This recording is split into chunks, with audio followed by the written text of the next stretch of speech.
Meditation and mindfulness gives us the opportunity to potentially change our perception of intensity during the course of those two workouts. Welcome to Crossfit East 10 Over the Bar podcast. The goal of this podcast is to answer common questions and encourage conversation between coaches, members, and the community. When we think about meditation, there's probably a couple ways to think about that. So there's a traditional version of meditation that people will generally associate with kind of Buddhism and sort of practices that you'll see a monk do.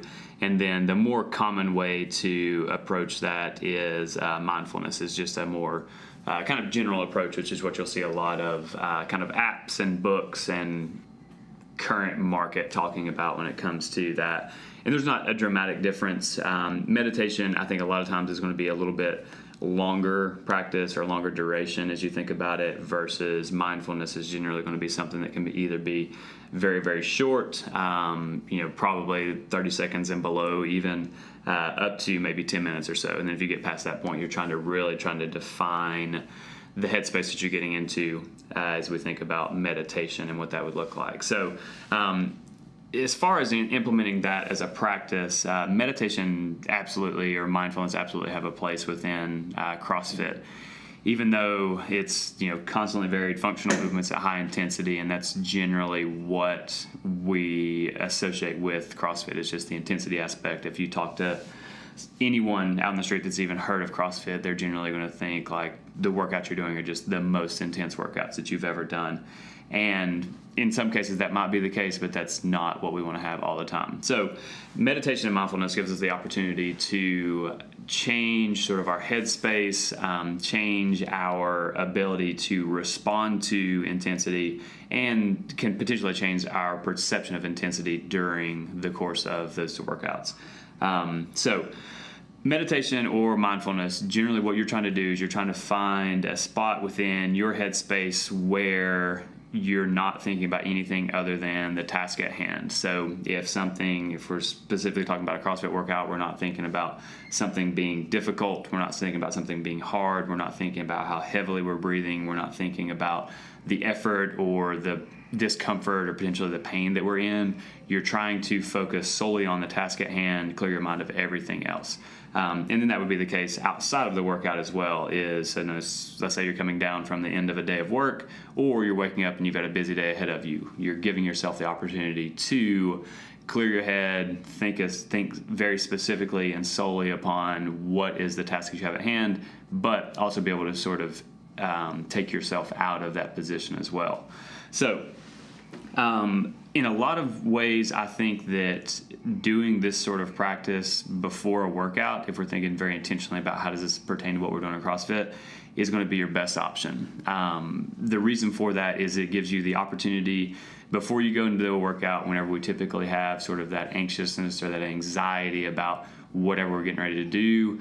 This gives you the opportunity to kind of do a run through or a walk through before you're doing that workout. You can think about the movements you're going to be doing, think specifically about how you're going to set up your equipment, think very specifically about how you're going to move from one piece to another.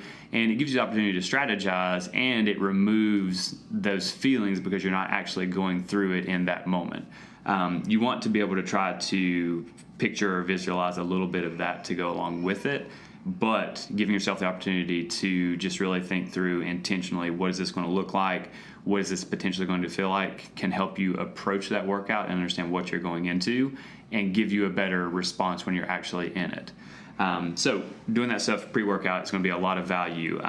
Generally, it's going to be something that's probably a little bit less than 10 minutes or so. For me, when I typically try to do this personally is I'll get on a bike and do a very, very low intensity ride for 10 minutes. And during the course of the time that I'm on the bike, I'm thinking exactly what I'm going to be doing, how I'm going to set it up, what does the room look like, what is the room going to feel like.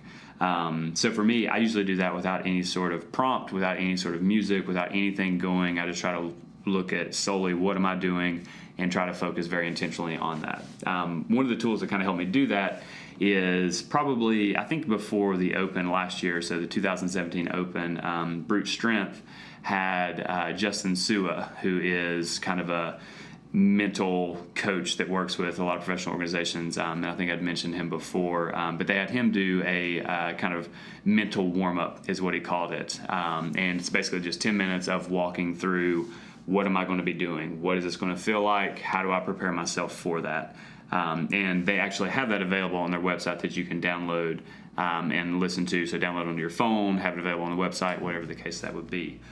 So that's at brutestrengthtraining.com/mental-warmup, and you can download that. I think you have to submit your email address, but it's worth submitting your email address, and then if you want to unsubscribe from the newsletter as soon as they send you that 10-minute mental warm-up. But it's very soothing, very calm, just prepping you for the workout.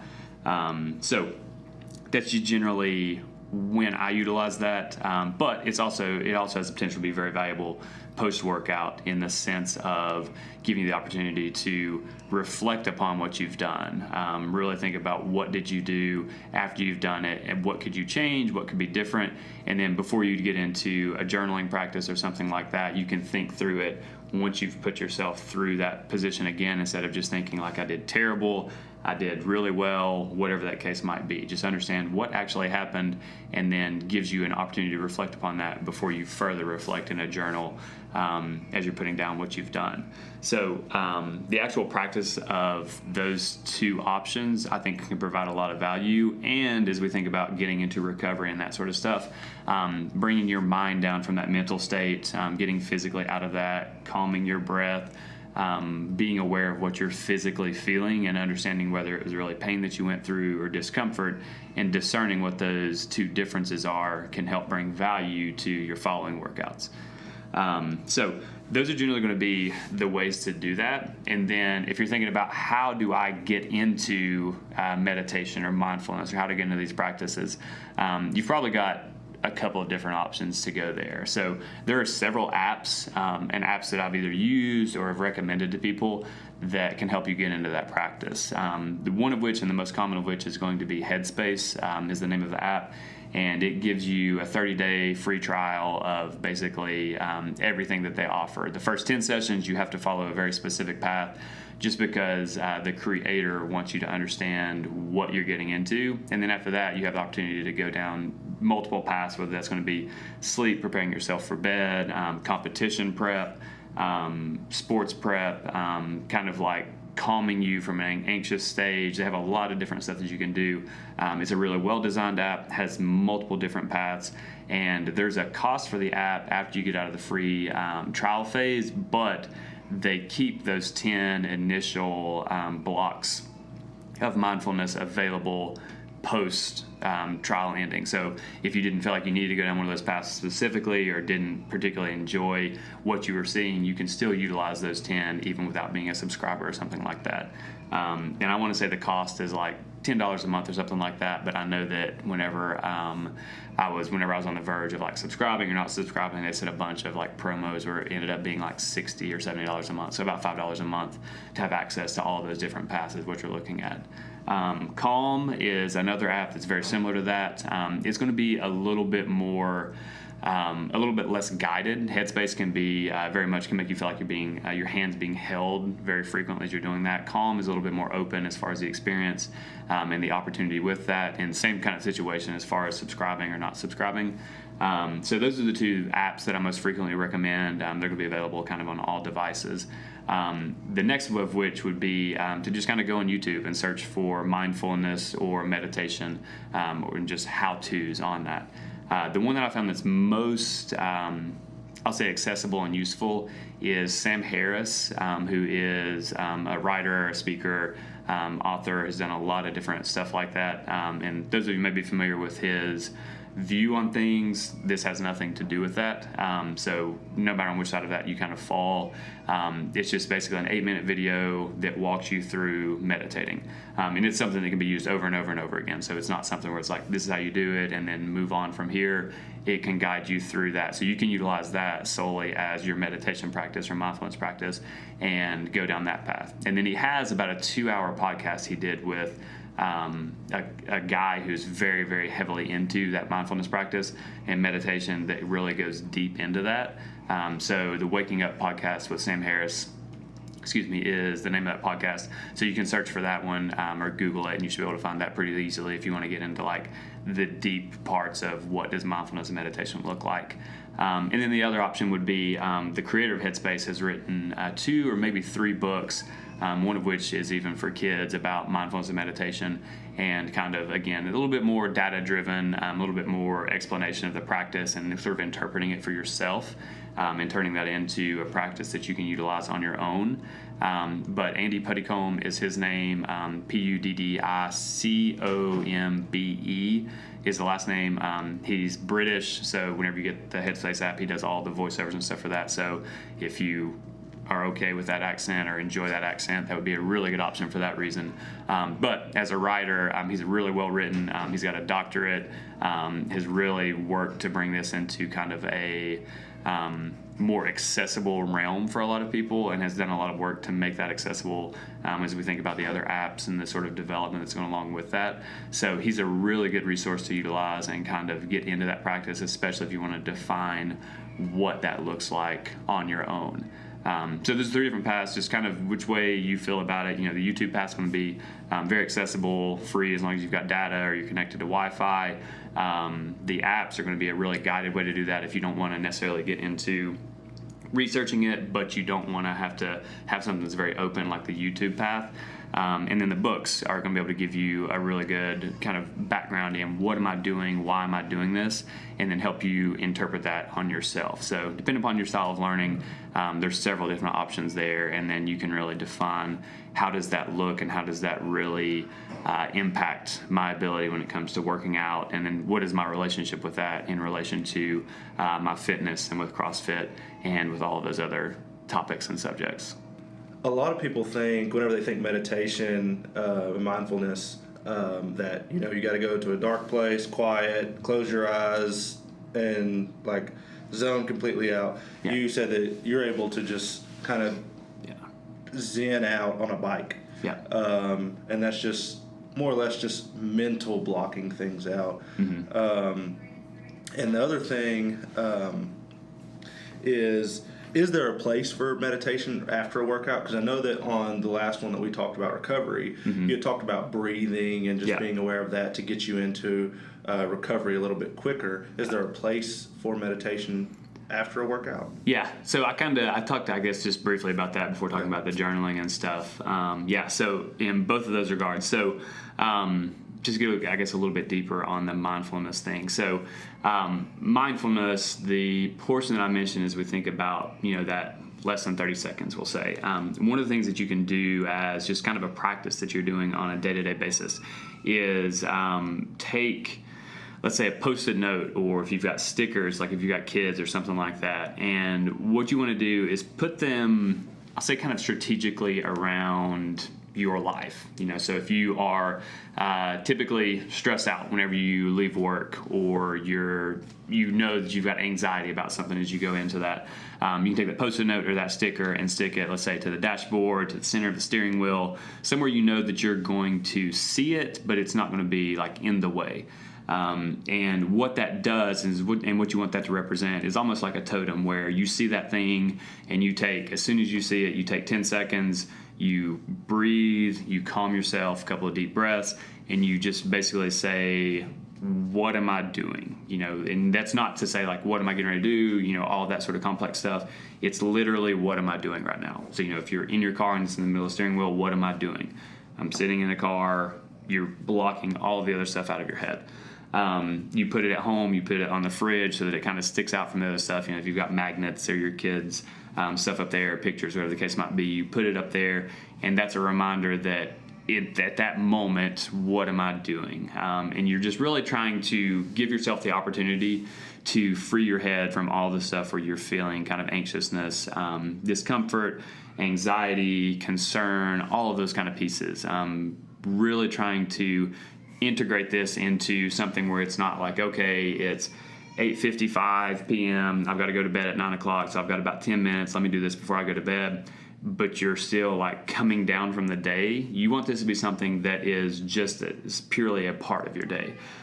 So for me, that generally comes in the form of, I usually carry mints around in my pocket. So anytime that I feel those mints in my pocket, that's sort of my totem or the thing that reminds me, because I'm not generally in the same places throughout the day, and I'm on my feet and moving around. So for me, anytime that I put my hands in my pocket and I feel that, I take a moment just to myself to sort of understand and think about, am I thinking about other stuff right now, or am I present in the current moment? And that's what we're trying to do from a mindfulness perspective. So incorporating that or thinking about that whenever we're thinking about it as prep for a workout and then being in a workout, what I would tell you to do is to think about something that you find yourself doing every single workout. And whether that's going to be, some people, as you're in the middle of workout, you'll drop down and you'll take a knee. You'll end up putting your hands over your head. You'll do something where you go to a chalk bucket, just something that you do all the time. And it can be even as simple as breathing. You absolutely have to do that in every single workout that you do. And it's just being aware of when you do that thing, let that thing be the thing that tells you, remove yourself from the things that you're thinking about, be present with what's going on. So you go over to the bucket, you chalk up your hands, you chalk up your grips. When you're doing that, you're not thinking about like, oh no, I've got to go back over to the bar to do a pull-up. I've got to go back over to a barbell and do this deadlift, or whatever the case might be. Instead, it is, what am I doing right now? Am I actively engaged in this workout? Where is my head? What am I doing? And then slowly retract that down to, I'm putting chalk on my grips. I'm getting ready to walk over to the bar. All those pieces, you're taking care of them as they happen and as you're moving towards that. And as you do that, that just becomes the opportunity that you present for yourself to remove yourself from physically doing the workout and actually kind of, I'll say, becoming a part of a workout. Even though that sounds super corny, it's just you're moving and you're doing the things that you need to do instead of stressing or finding yourself concerned about the other stuff. So that's the same kind of thing that comes in for me, like whenever I get on the bike and as a prep thing for me. I know that in the course of a workout, there's going to be a number of things happening around me. So I don't want to close my eyes because I'm not going to be able to close my eyes in the middle of a workout. I don't want to completely block myself off, put myself in the corner of a room, because that doesn't happen in a workout. But finding myself on a bike or a rower or running or whatever that might be is very, very common in the course of a workout. So that for me is kind of a strategy to prep and prepare myself for the environment that I'm going to be experiencing. And what I'm trying to do is, for me, I look down at the monitor and I look at the time passing. So for me, that's going to be a universal thing that's going to happen. And I use that as the thing that I'm paying attention to and not thinking about anything else. I'm watching each second pass by and understanding that, just sort of time is moving, but I'm not thinking about what do my legs feel like right now? What does my shoulder feel like? What does the next thing I'm going to do feel like? So I'm looking at that clock. That's what I'm doing. And then as soon as I feel myself sort of getting out of that where I'm not paying attention to the time and I'm thinking about something that is either not specifically related to like what I'm doing in the workout, I bring myself back into thinking about the time. So if I'm thinking about, let's say it's a session I've had earlier, or I'm thinking about, something I've been studying or reading, and as soon as I feel my mind get away from that, I'm focusing on the time that's in front of me. So when I do that, it just kind of helps kind of work as a metronome where it is going to level my breathing. It removes all of the thoughts and the sort of emotions attached to that, and gives me the opportunity to get myself back into what is the task at hand. Because it's going to be natural. Your head's going to go other places. You're not going to be able to, for 10 minutes, think about one thing.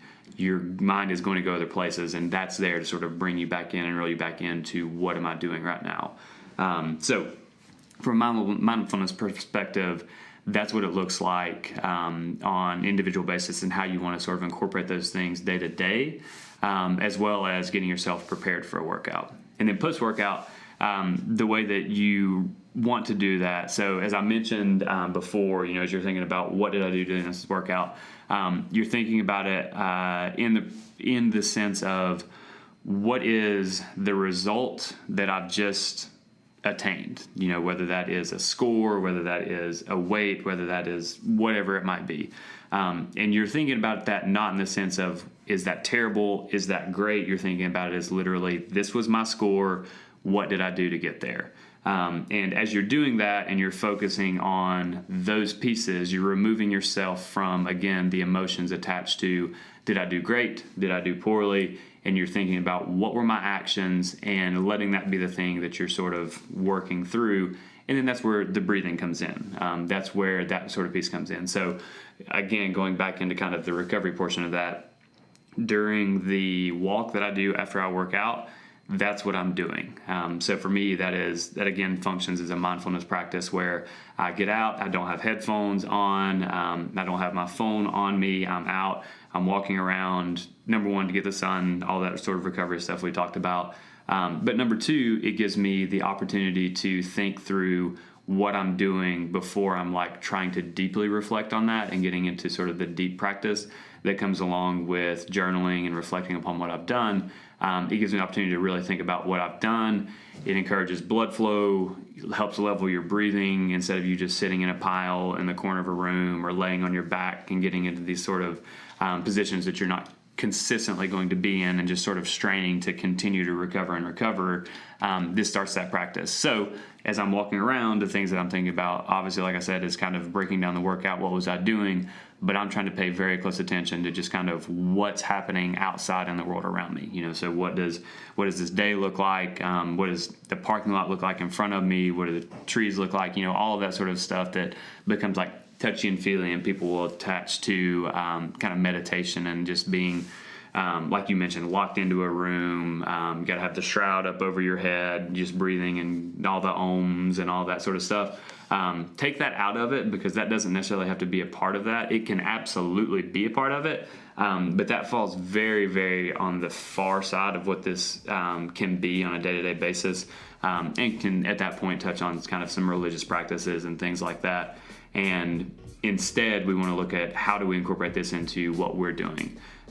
So for me, mindfulness practices very typically look like prep for a workout and then recovery from a workout. As just means of me incorporating that into things that I'm doing day to day and trying to turn those into very intentional practices instead of very mindless or practices that aren't going to be as functional from a kind of a holistic perspective.